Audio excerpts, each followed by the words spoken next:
Let me ask you this question to start off. Have you ever made a deal with God? You ever made a deal with God?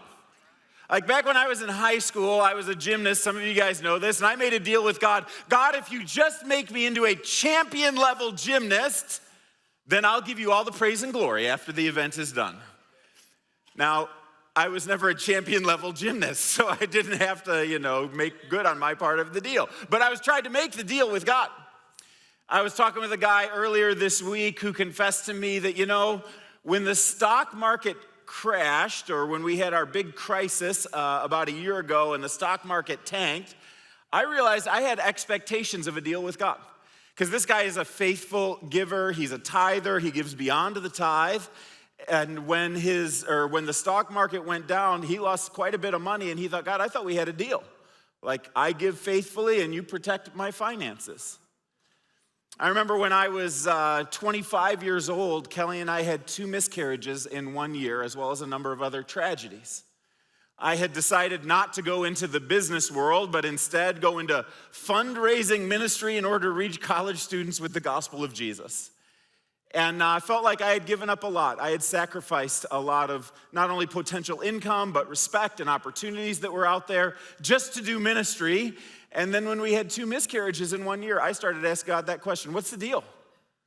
Like, I thought if I sacrificed and served and loved you well, that you would protect me in all of these things.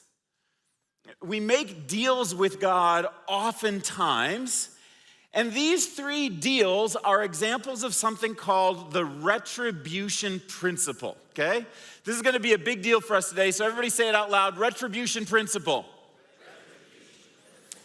The retribution principle is the idea that good things come to good people and bad things come to bad people. And of course, the converse of this is true as well. If you see somebody who's blessed and who's prosperous and has a lot of the stuff of life, you would say, oh, they must have been a good person to deserve all of that. And if you see somebody who's got a lot of bad things, tragedies, diseases, other things that are striking them, you say, they must have done something wrong. And I bring this up because in the book of Job, this is the subject matter that takes up the most real estate. Today, we're going to be trying to cover 27 chapters of Job in a single sermon. So from chapter 4 all the way through chapter 30, which is the debates between Bildad, Zophar, Eliphaz, and Job.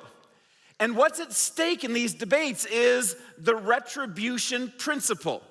The idea that if you did bad, you must, or if you are experiencing bad things, you must have done something bad. Now, in the ancient world, if you look at Canaanite culture and Babylonian culture and Egyptian culture, the ones that were thriving during the time that Job would have been around, the retribution principle was just normal. In fact, it was more explicit at that time than it is right now. People would have this idea that if I bring food to the temples, I'm literally feeding the gods. And then in return, I pray for the gods to give me rain so that my crops can flourish, or to avoid locusts, or to avoid drought or disease or whatever it is. It was a contractual deal between the people and the gods. And when they look at the different tablets and so forth that come from Ugarit and other sites that are in the ancient world, they can see that this was an explicit idea that was lived out by the people during that time. And this idea is known as the Great Symbiosis. People meet the needs of gods, and the gods meet the needs of the people. Within their system, the idea of doing right, of doing morally, was doing right by the gods, meeting the needs of the gods. So this would have been the assumption of Job. It would have been the assumption of the culture Job lived in. It would have been the assumption of Job's friends, Bildad and Zophar and Eliphaz.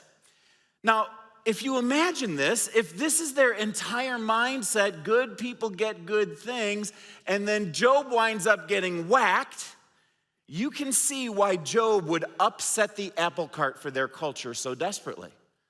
They go, what do we make of this problem? What do we make of this deal? What do we do with the retribution principle in the midst of all of this? Because Job is a good guy who winds up getting whacked. Can you see how radical this would be for them at the time? I think this is one of the reasons why Job has had such staying power. why it's lasted for 4,000 years, why it's made such a dent in human literature.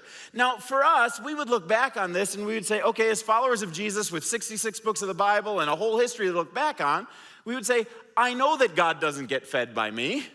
In fact, I know that God doesn't have any needs that I meet for him. Even my worship is not meeting God's needs. My worship is something that God gives me as a gift for my own soul. And so, that's not as much of an issue for us. But back then, it was central to the idea of what their worship experience and their moral experience was all about. Now, the retribution principle is not limited to the ancient world. You can see examples of it being felt in culture around these days. So a person says to God, for example, God, if you just save my sister, I'll go to church for every Sunday for the rest of my life. You heard that before? Or purity culture would teach overtly that if you save yourself until marriage, then that means you will have a great marriage or a great sex life in marriage, which we know is not always true. Out on the golf course, somebody hits an errant ball off into the forest, it bounces around into the trees and then lands in the middle of the fairway, and the other golfers say, oh, you must have paid your membership dues. Or clean living, you're getting what you deserve. The idea is good things happen to good people. A corporate executive spends time volunteering under the assumption that the universe will make his business ventures successful if he's nice in his personal life. Even in Christian circles, there's this doctrine that's called the prosperity gospel. And it's a wrong-headed theology that teaches that if you do good things and are faithful to God, then you will be healthy and wealthy and bad things won't happen to you. These are all examples of the way the retribution principle plays itself out in life today. Are you guys tracking with me so far? Okay, these are real things that really happen. Now, the difficulty about this is that the retribution principle is kind of half true in a lot of circumstances. So you look at things like, well, if I study hard, will I get good grades? Likely, there's a tendency that goes towards that direction. If I smoke cigarettes, am I more likely to get cancer? Well, sure, you are. And there's a whole section of the Bible that's called wisdom literature, particularly the book of Proverbs, that teaches this kind of stuff overtly. And if you pursue wisdom, you're more likely to be wise. And if you do good human relationship principles, you're likely to have better human relationships. And all of these things are true as a proverb or as a principle, but not as a promise. So the problem with the retribution principle is it takes proverbs and turns them into promises. It takes tendencies and turns them into always. That's what we're dealing with at this point. Are you guys still tracking with me here? All right. So 27 chapters of the book of Job is dedicated to a debate around certain key things, including the retribution principle. 3 friends come from different cities in order to comfort Job and to debate with Job. The 3 friends' names are Eliphaz, Bildad, and Zophar. And I'm going to introduce each of these characters to you. First of all, we have Eliphaz. And Eliphaz comes up. Eliphaz is the Temanite, which means he's from the city of Teman. It's actually, of the 3 cities, the only one we know historically where it was. It was in the country of Edom, just to the east of Israel. And Eliphaz of the 3 friends is the most sensitive. He's pretty kind-hearted. He's more measured in the way that he says things, and he's not highly confrontational. He's the sensitive guy. Second character is Bildad. And Bildad is the Shuhite, which means he's from Shuha, which nobody actually knows where Shuha is from. Incidentally, Bildad is also known as the second shortest man in the Bible. Did you guys realize that? Because he's about Shuhite. Yep. He's just a little bit shorter than Nehemiah. But he's not the smallest guy in the Bible. The smallest guy in the Bible is the Philippian jailer who slept on his watch. Dad jokes abound here, friends. Just get used to it. All right, so Bildad the Shuhite is logical. He's just kind of straight down the middle, straight shooter. Let's make sense. A plus B equals C, that kind of stuff. Okay, and then the last guy is Zophar. Zophar the Naamathite, and Zophar the Naamathite is a hothead. He's the most entertaining of the debaters because he goes after Job fast and hard. And Job goes after Zophar fast and hard right back. So if you want the most comical sections of this area, look at what Zophar says and how Job responds. And these three guys each approach Job with their different ideas. Now, what's happening in the middle of the debate is what I call the triangle of tension. Okay, the triangle of tension. And there's three things that they're trying to say. Which of these three things hold? One of them is God's goodness. We'll go right here to God's goodness. And the idea that God's character is excellent and he treats people well. The second one is Job's character, that he really is a good guy. And then the last one is the retribution principle that we've been talking about. And the idea is if all three of these things are true, then Job's life should be pretty good right now. But since Job just got all of this suffering and pain, one of these three things must not be true. And as you go throughout the debate, what you'll find is that the friends of Job always pick on one thing. Job's character, Job's character, Job's character. It's 27 chapters of, but no, you must have done something wrong. That's what they say over and over. Sometimes they say it overtly. Sometimes it's just implied in what they're saying. But they go, God's character is impeccable. The retribution principle is true. So Job, you must have done something wrong. Job, on the other hand, asks a broader set of questions as he does his responses.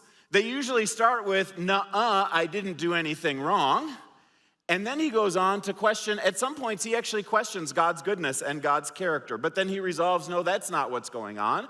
And then he begins to ask questions about the retribution principle. And then he begins to ask some bigger questions that we will dig into a little bit later. But these are the three things that are being debated at the time. Now, the way that the debate unfolds over these 27 chapters is in three distinct phases. So phase one looks something like this. We have the debate that is good people get good things. That's the bottom line for all of these chapters. Good people get good things. And the pattern is Eliphaz speaks, Job speaks. Bildad speaks, Job speaks. Zophar speaks, Job speaks. And they're basically saying, hey, if you're good, you're going to get good things. Here's a couple of examples. This is from Eliphaz's speech in Job chapter 4.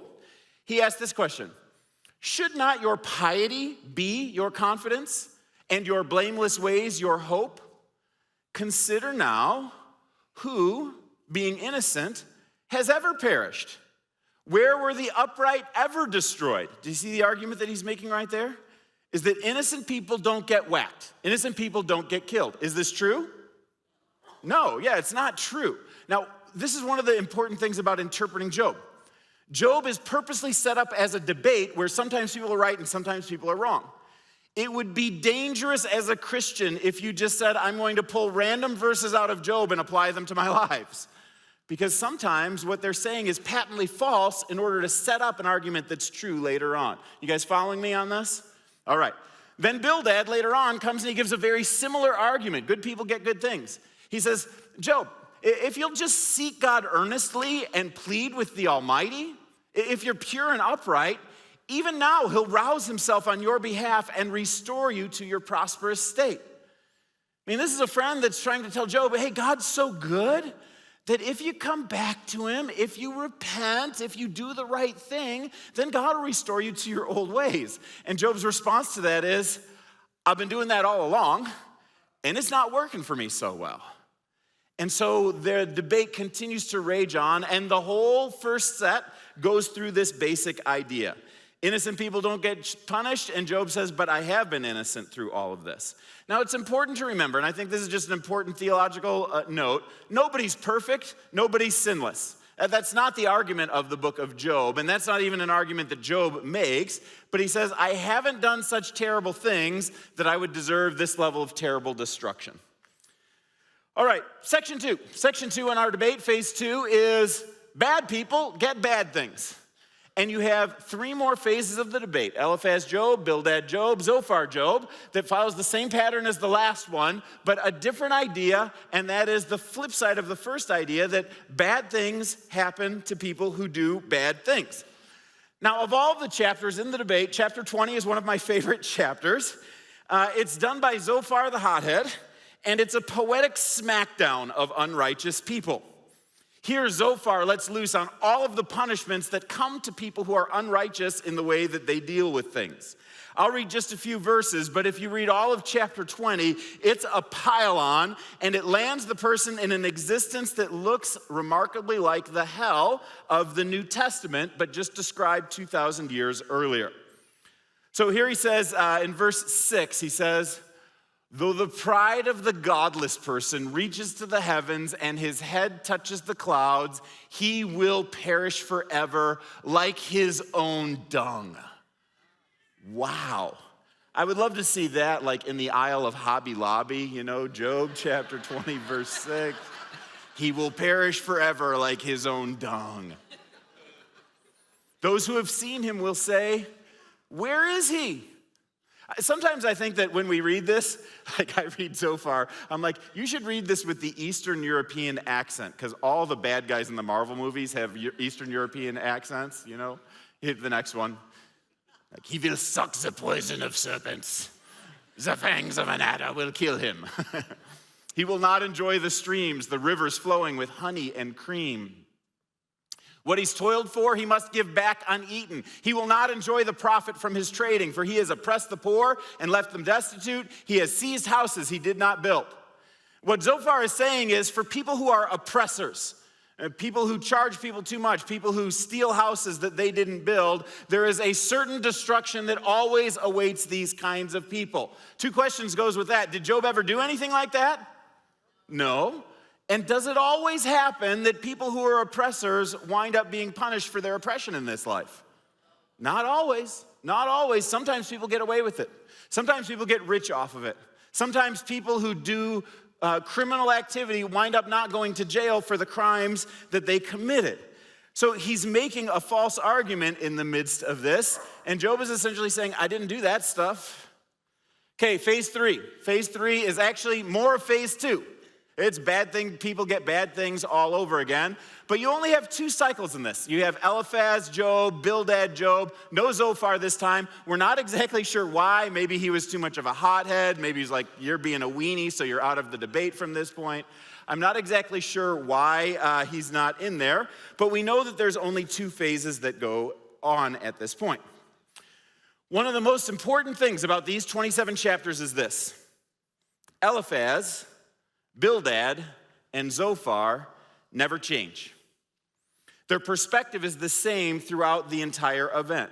Now, they'll change the angle of their message. Their poetry is outstanding, and their language is very flowery, but you basically get the same set of ideas for all 8 rounds. This is why I didn't make this into 8 separate sermons for you guys, because it's like the same thing keeps coming back over and over again. It always insinuates that something is wrong.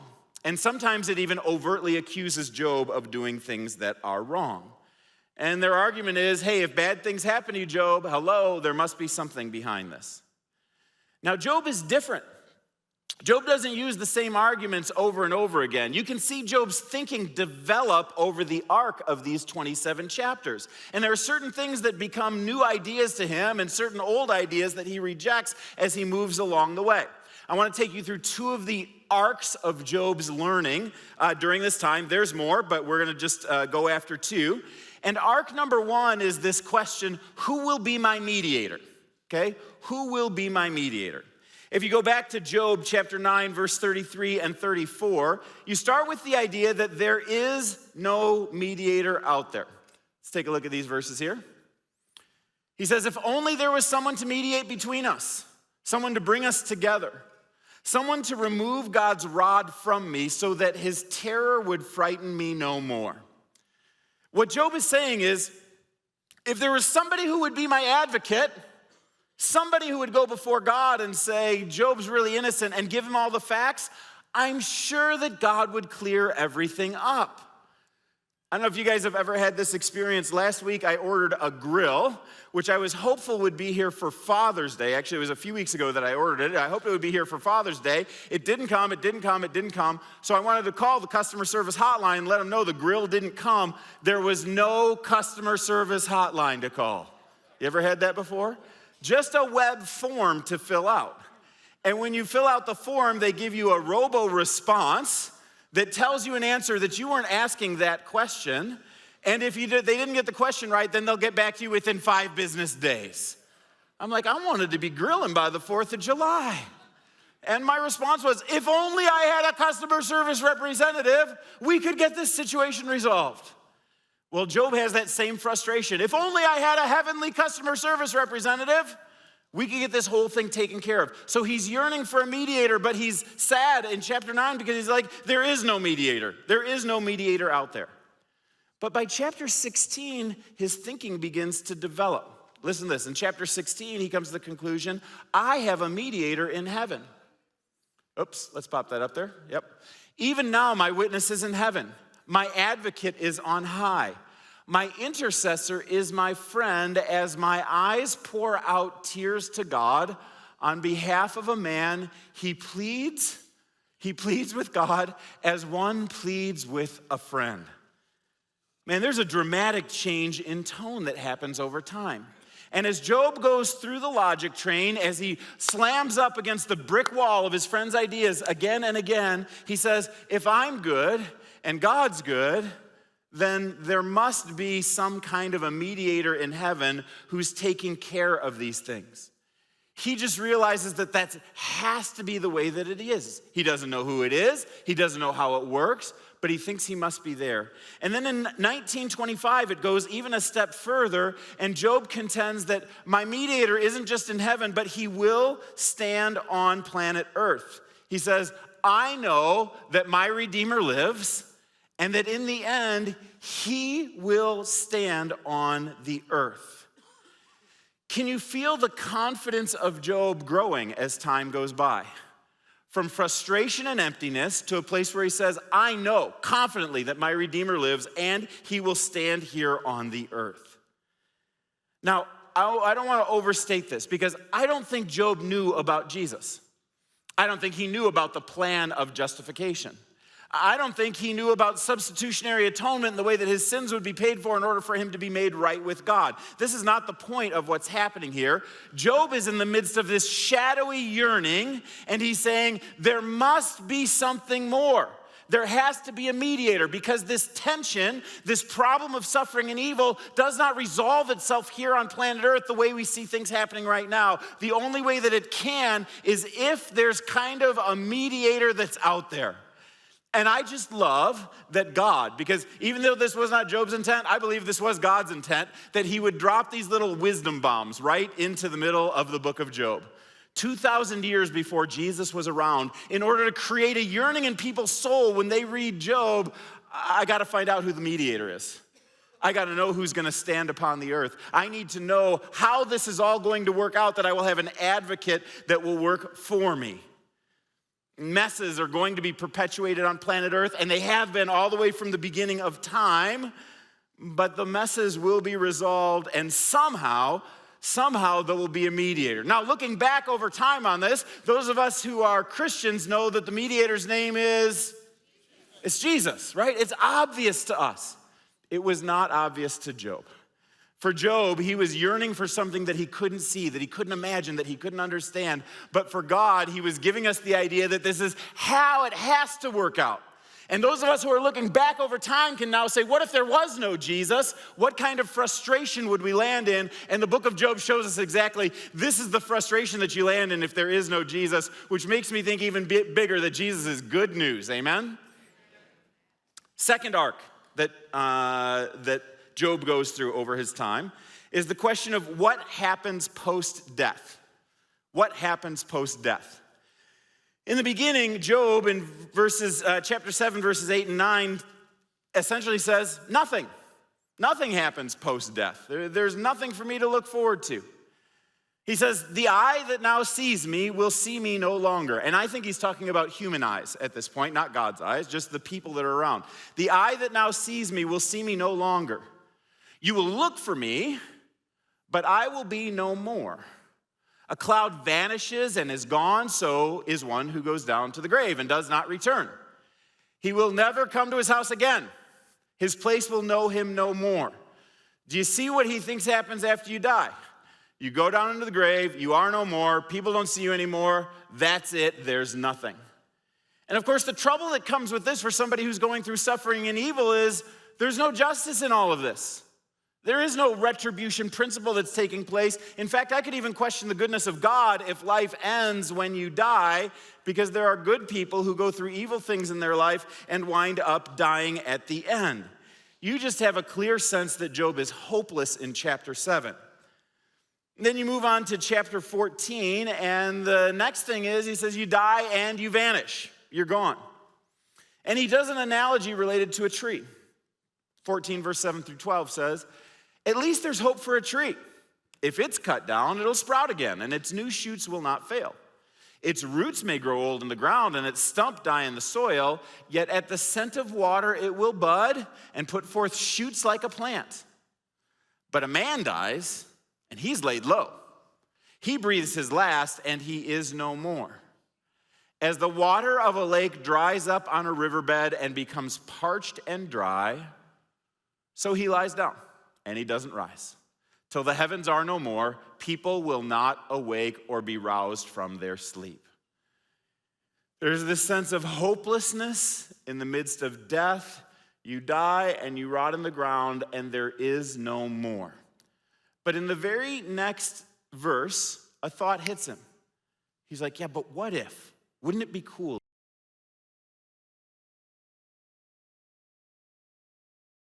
If only you would hide me in the grave and conceal me until your anger has passed. If only you would set a time and then, book, remember me. If someone dies, will they live again? All the days of my hard service, I will wait for my renewal to come. You guys feel the taste of what he's yearning for? God, what if you hide me in the grave for a while and then raise me from the dead?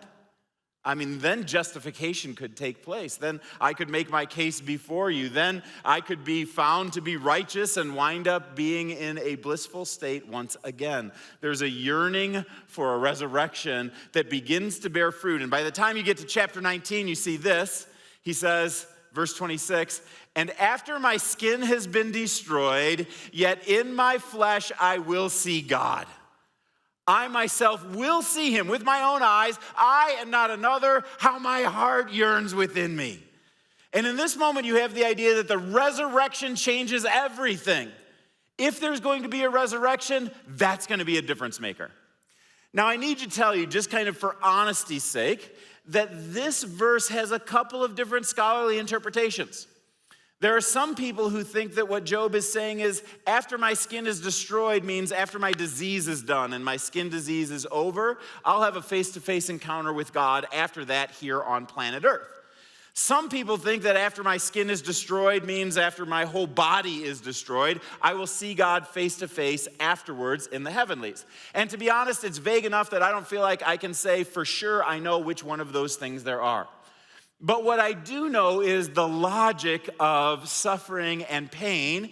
If there is an afterlife, if there is a resurrection, if it's possible for justice to be done post the end of our death, and if it's the case that this life is just a 70 or 80 year puff of smoke that winds up going away, and then eternity justice can be done, then we don't have to worry about this life being the place where justice is done. We can believe that God will be the just God and the justifier for all eternity, and that's good news, amen? You take these two ideas and you combine them together, the idea that there is a mediator and there is an afterlife, and all of a sudden, all of the clouds begin to drift away. And you begin to say, okay, God really is in charge. The retribution principle is not necessarily something that's ever true here on planet Earth, but we do know that God is good and these problems have been resolved. Here's a number of issues that get resolved from the end of the debates with the guys. Now, just so you know, this is still pre-climax. The climax begins to happen in chapter 38, but we're getting more clarity on a number of problems at this point. First of all, it solves the injustice around the problem of suffering. The scriptures readily admit, in other passages, that sometimes the evil prosper and sometimes the righteous go away empty-handed. The scriptures understand that sometimes disease or bankruptcy or broken relationships hit people without mercy and without any correlation to deserving it. And sometimes people die without these things being resolved. That's number one. But if there's an afterlife, justice can take place. God's righteousness can be served. Secondly, the tension that Job is experiencing with God as a mediator gets resolved by the end of this.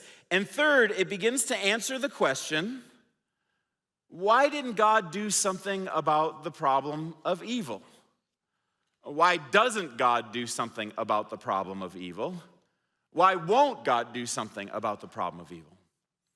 And I don't know if you've ever had conversations with friends who follow Jesus, friends who are not yet following Jesus, who ask these kinds of questions. Where's God in the midst of all this? Why didn't he do something way back when about this problem? Why isn't he doing something right now? Why won't he do something in the future?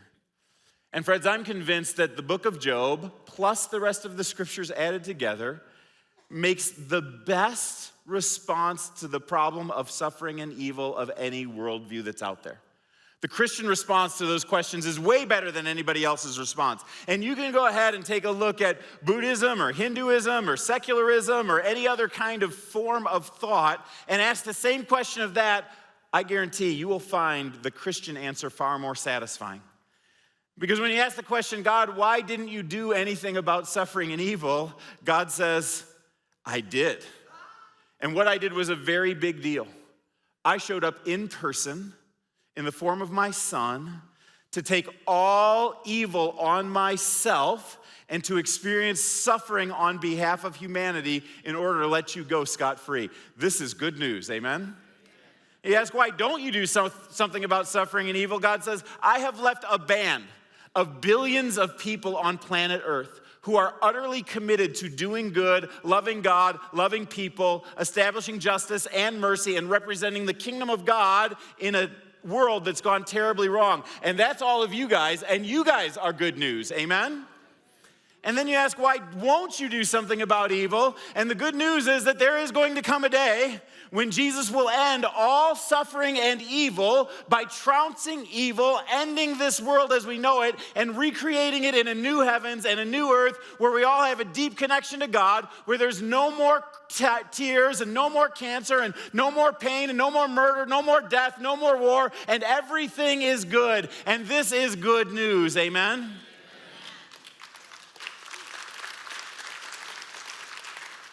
You and I get the privilege of living in this reality. And this is why the scriptures we have are so satisfying when it comes to dealing with life's toughest questions. Let's stand together and pray.